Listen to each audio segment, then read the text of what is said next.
Hello everyone, সবাই কেমন আছেন? আশা করছি সবাই ভালো আছেন আর আমরাও ভালো আছি। এই দেখো, আমরা ৩ জন মিলে বেরিয়ে পড়েছিলাম বিকেলে চা গ্রামের উদ্দেশ্যে। আমাদের বাড়ি থেকে অনেকটাই দূর মেছাদাতে, তাই বাইকেই যেতে আমাদের সময় লেগে গিয়েছিল প্রায় ১ ঘন্টা ২০ মিনিটের মতনই। তাও আমরা ভিতর দিয়ে গিয়েছিলাম, তার জন্য এত দেরি হয়ে গেছে। আর তারপর এই যে আমরা পৌঁছে গিয়েছিলাম আমাদের চা গ্রামে। আর এই যে আমাদের চা গ্রামের রেস্টুরেন্টটা, এটা একটা ধাবা মতো। এখানে সব খাওয়ার দাওয়ার পাওয়া যায় আর এখানে কিন্তু চা খুবই বিখ্যাত। আর জায়গাটা দেখো এত সুন্দর, খুবই সুন্দর। আমার তো প্রথম দেখাতেই খুবই পছন্দ হয়ে গেছে জায়গাটা। সবাই এই গরমকালে এখানে এসে মানে বসে থাকতে পারে, টাইম কাটাতে পারে। তো আর আমাদের সাথে মনুও এসেছিল। আর আমরা যেখানেই যাই মনুকে নিয়ে যাই, ওকে নিয়ে নাই আসলে আমাদের যেন ভালো লাগে না, ও আসে আমাদের সাথে। এত সুন্দর জায়গা যে মনু বলল যে একটা দিদি আমাকে এখানে রিলস বানিয়ে দাও। তারপর আমি ওর একটা রিলস বানিয়ে দিলাম।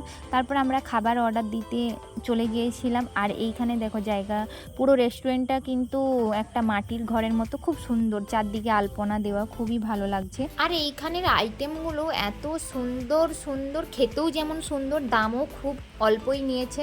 এইটা ছিল চিকেন সিঙ্গারা, এইটার দাম মাত্র 10 টাকা করে নিয়েছে। আমি চিকেন খাই না, তার জন্য দুটোই নিয়েছিল, ওরা দুজন খাবে বলে। তার জন্য আমি খাইনি, তাও আমাকে জোর করে খাওয়ানো হচ্ছে।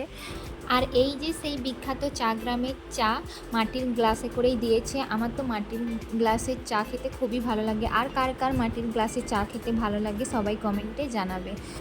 চাটা কিন্তু বেশ ভালো বানিয়েছে আর টেস্টিও খেতে লেগেছিল। কিন্তু আমরা চা খাওয়ার পরে কিন্তু অর্ডার দিয়ে দিয়েছিলাম চাউমিন। আর চাউমিনটা কিন্তু দেখতেও যেমন সুন্দর ছিল, কিন্তু খেতে আরও সুন্দর হয়েছিল।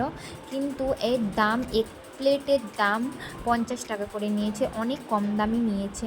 তো তারপর আমরা ওখান দিয়ে খেয়ে দিয়ে বাড়ি চলে যাচ্ছিলাম। আর তো আজকের ভিডিওটা এই পর্যন্ত। যদি ভালো লেগে থাকে like, comment, share and subscribe করে দিবেন। দেখা হচ্ছে নেক্সট